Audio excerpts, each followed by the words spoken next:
Greetings, Earthlings! If you clicked on this video, that means that you are just like me, hungry for the upcoming Morbius movie details. Who is going to be the villain in the movie? Does Venom or Spider-Man make a cameo? Which universe is Morbius set in? Will we see Tobey Maguire make an appearance? All of this and much more will be explored in the next 15 minutes or so. As always, we will break down this video into 3 sections. First, we will talk about everything that has been officially confirmed about the film, that includes the trailers. Then we will talk about Morbius' comic book source material, and finally, we'll put our massive tinfoil hats and have a wild, limitless speculation adventure. Spoiler warning in case I get anything about Morbius right. Like that's gonna happen. If you don't want to take the risk, then watch a similar speculation video I made about Venom 2 or Christopher Nolan's upcoming epic Tenet. This is Mr. Feature, and without further ado, let's delve in. First things first, who is making the movie? Well, the director is Daniel Espinosa. No, not the police detective from Lucifer. This guy. There's a weird coincidence here actually. Espinosa directed Life, which was speculated to be Venom's prequel for a long time. A lot of people are involved with the script of this film too, which is why it doesn't tell us anything about what the plot might be. So let's just skip this. Let's talk about the cast instead though. We have Jared Leto in lead role as Michael Morbius, brilliant scientist turned monster anti-hero. We have Adria Arjona, who plays assistant and love interest to Morbius. We also have Jared Harris in an undisclosed role, although general consensus right now is that he is playing some sort of iteration of Max Model, who is a close friend of Morbius in the comics. I don't think so though, and I will explain a bit later why when we get to the Morbius comics section. We also have Matt Smith playing Loxias Crown, I hope I pronounced that right, who's the nemesis of Morbius, essentially what is Carnage to Venom. We will explore his involvement in this film in depth, rest assured. And of course we have Tyrese Gibson playing Simon Stroud, a CIA agent tasked with taking Morbius down. Now, there are 2 important castings that we haven't mentioned yet. One, as the trailer revealed, Michael Keaton makes an appearance. Everything points to him playing Vulture character from Spider-Man From Home, but I have my doubts about this, which I will of course explain later on. There's also a heavy rumor that J.K. Simmons will reprise his role of J. Jonah Jameson, and we will talk about all of it very soon, hold on to your butts. Alright, so now we know who stars in the movie, let's see what we saw of the movie. Only one trailer has been released for Morbius so far, but that's more than enough for us to extrapolate from. Let's dig in. We see Michael as a kid being in some sort of Greek Orthodox school. We see Ed Harris taking care of Michael, and that Harris's character is truly compassionate towards him. We see that Michael has some kind of disease since his birth, so pretty much his whole life is a struggle without any hope for a normal future. Now, we see some shots in the school, but also of some sort of medical facility. I think that these are completely different locations. I think that Michael was actually born and raised in another country, and then was transferred to the States, but more on that again in the next section. Next, we see a shot of Harris and Morbius talking to each other. You know what? I don't think this shot will ever be in the movie. In fact, I think that Michael is photoshopped to look like he is next to Harris. You can see a slight distortion of colors and contours right here. Why do I think it's photoshopped? Well, think about this. In this scene, we see Harris rushing to help Michael when he was about 10 years old. Now Michael is at least 30, but Harris looks exactly the same. But he should be around 60 or 70 now. He clearly doesn't look that in this scene. So I think in this scene it's either young Michael talking to Harris or present-day Michael recalling one of the conversations he had with his mentor. I think that the trailer is misdirecting us. I think Harris will be mainly in the first and maybe second act of the movie, and that's it. Moving on, it's clear that Morbius is a genius scientist who seems to be able to cure just about any disease but his own. He clearly has been doing his best to extend his own life, which means he is incredibly desperate to find a cure. Desperate enough to disregard repercussions. I will try not to delve in too much into this whole scene as I want to dissect it in the speculation section, but here is what I think is happening in a nutshell. I think Morbius tracked down a special kind of bats that live in some exotic secret location, and he discovered that he can make a vaccine or a serum based on his own blood and the bat's chemistry, which will in turn grant him vampirism and curing his disease. He will be cured, of course, in process getting the curse of being a vampire, always hungry for fresh blood. I don't think that he will be permanently stuck with his ability, at least not immediately. I think he will devise some sort of medicine that he would have to take like a drug from time to time, and I think he will struggle to decide whether he can do it permanently and accept the cost. He will continue to research his abilities for the good part of the second act. It's also important to know that his lab is most likely located on a ship. Why? Well, we will talk about this in the next section, friends. Patience is the key. Now, let's talk about two main forces that will oppose Morbius in this movie. First, we have Officer Simon Stroud. He looks hell equipped with some sort of tech, so I'm guessing this scene is not the first time he will face off with Morbius or potentially other threat. Why are they chasing Morbius? Well, it's simple. I think that Michael will lose control and might do something extreme, maybe even murder someone. And that's why we see him later in a prison uniform, as he was probably incarcerated in the process. And second, we have Loxias' crown. Much like in the comics, I think he had a similar disease to Michael, and at some point he will try to get the same treatment as Morbius, but the latter will most likely oppose, knowing that the cure is dangerous for anyone else. And thus, the conflict shall arise. So I think when people are storming the ship, they are storming Morbius' lab, probably Crown's people, as they look more like mercenaries rather than military or any officials. I think this action scene will take place in the second act, and Morbius might even be apprehended after this fight. And of course the third act will be Morbius versus Crown in full vampire mode, but that we can only properly discuss in the speculation section. Remember the tinfoil hats. And then there is this fucking bullshit. God damn it, so which universe is it in? We will discuss that too, of course, now that we covered the trailer and the cast and pretty much everything we officially know about the movie. Let's move on to the next section, where we talk about everything we know about Morbius from the comics and how they could influence the film. We should discuss the most important aspects in the Morbius comic books that will most likely be implemented in this film. And yes, I read Morbius' entire fictional biography, so that's some time I'm never getting back. In the comics, Michael was born and raised in Greece and hasn't moved to New York until he became a vampire and thus an adult. I think the movie will take a slightly different approach. I do think Michael is born and spends his early childhood in Greece, which is what we see in these scenes. Nothing here suggests that this is taking place in America. I believe that Jared Harris then came across Michael, saw the little genius that he was, and decided to help him considering his condition. He moved him to some hospital facility in New York, which is why this place looks completely different to the Orthodox school. Again, I do not think that Harris's character will ever meet with grown-up Michael, unless maybe in this scene right here, but I will come back to this once again in a speculation territory. I think that Harris is probably old when Morbius is an adult, so he will not be featured prominently in the movie. I think Morbius will only look up to him and view him as a mentor and often remind himself of his philosophy. I also think that Morbius' lab is actually located on Vulture, perhaps to grant him ability in light of his disease and international scientific reputation. This is how it is in the comics, and I believe in the movie too, as in the trailer we see a group of mercenaries taking down Morbius on a ship full of scientific equipment. Thus, I do believe that they are trying to apprehend Michael, but who ordered them to do so? Well, it's time to talk about Loxias' crown. So Loxias' crown is also known in the comics as Hunger. He's actually a Hydra agent who tracked down Morbius to conduct experiments on him, which of course failed, turning him into a vampire much like Morbius himself. I think that Loxias will not be a member of Hydra in the film, since Hydra doesn't exist in Sony's universe, but will be an agent potentially under the same organization as Simon Stroud. Perhaps he will be some kind of forensic expert, and I think he will have malicious intentions, and he will eventually part ways with Stroud, wanting Morbius all for himself. Thus, the mercenary scene in the trailer. What is definitely clear here though is that Loxias' crown will want to get that serum for himself, either to cure the disease or just simply because he wants power. Other than that, there is not much to add from the comics, to be honest. Since it's an origin story, it's pretty easy to guess how the movie will unravel.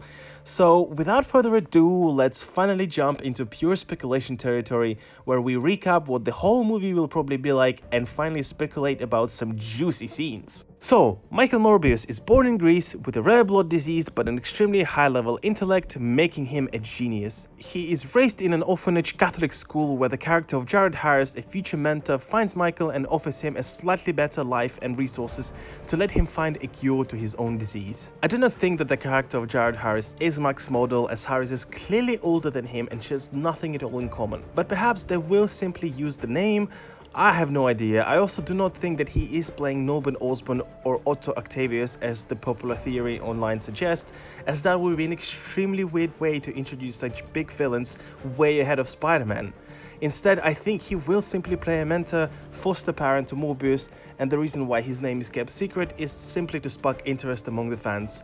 Mission accomplished, Sony. Michael will grow up in New York and under Harris's wing become one of the most talented and well-recognized scientists in the world. He will find many cures to various diseases, treating people traversing the world in his remote laboratory on a ship. He will meet the character of Martin Bancroft, who will become his scientific partner and love interest. But no matter how many diseases he could cure, he couldn't solve the most important one, his own. and he tried extending his own life as much as he could, but nothing helped. And then he will finally come across a shot of hope. He found this bat that was unlike other bats. My guess is he tried to mix the bat's chemistry with his own blood, which temporarily reduced his symptoms. He then wants more, of course, and goes on this remote island, which is probably hidden away, as he said, not exactly legal, so he might be even protected by the government. There he finally finds the swarm with the help of mercenary guides, and look at his face. He clearly knows what he is doing. He doesn't seem surprised at all. If anything, he is excited like a child. That is because of that one bad experiment. He knows that he's looking at a cure right in front of him. And so the bats come to him, and my guess is that they suck the blood from his hand, somehow mixing their own chemistry with Morbius's in the process, turning him into a vampire.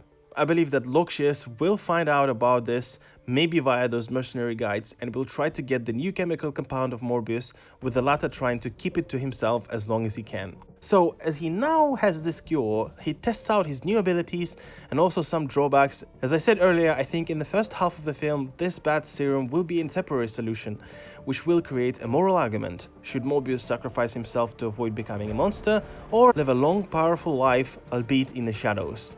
No pun intended. At this point, I think Loxias will be after Morbius to get the serum, and Agent Strode might be chasing Morbius too, possibly for breaking the law by visiting Bat's Island. In any case, I believe in this scene there will be a big hassle, probably Loxias people trying to take Morbius down. Morbius will most likely kill most, if not all of them, and flee the laboratory.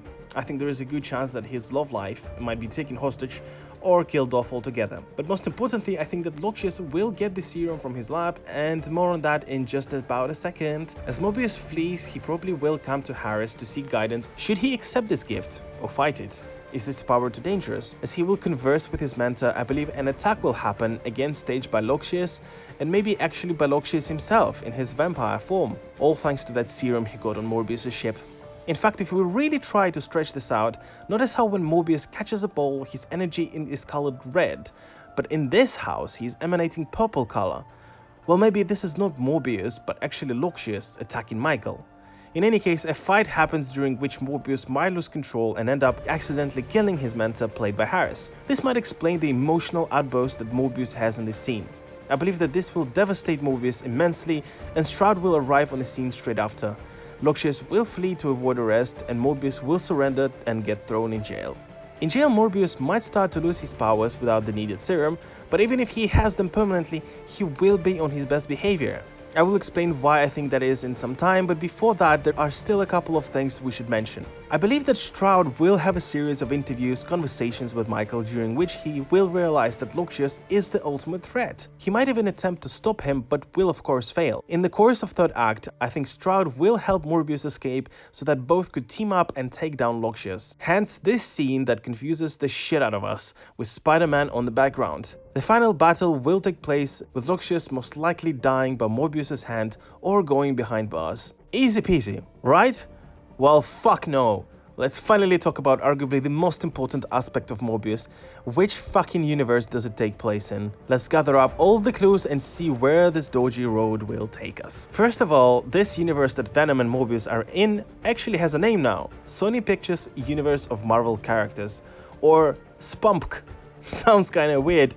In any case, reading the definition of this universe gives me a massive headache, but there is one sentence in a relevant Wikipedia page that gives us some clarity. Sony and Marvel Studios renegotiated their deal in 2019 to share the Spider-Man character between the MCU and their standalone Marvel-based films. This arguably means that the Spider-Man that MCU created, Tom Holland's one, may be used in the Sony's universe and vice versa, although even that is not clear. Because of the situation, here is my answer. I believe that it is much more likely that Morbius and Venom take place in a completely separate, brand new universe rather than MCU. I believe it is much more likely that MCU will lend Spider-Man and maybe a bunch of other characters to SPUMPC for several movies rather than merge two universes entirely. But let's look at all the evidence we have. First, this behind-the-scenes photo of one of the buses on Morbius' set reveals a news article by Daily Bugle which says, "Where is Spider-Man?" Now look at the logo. It's the identical one from Raimi's trilogy, and it is completely different to the logo we see in Far From Home post-credit scenes. So, Spider-Man 4 confirmed, right? Well, no, it can't be, because this would create a paradox universe where two Eddie Brocks and two Venoms exist, so it simply cannot be. For that to happen, Morbius and Venom would have to exist in different universes. But is that even possible? I know what you're thinking. Oh god, my head, I can't take it anymore.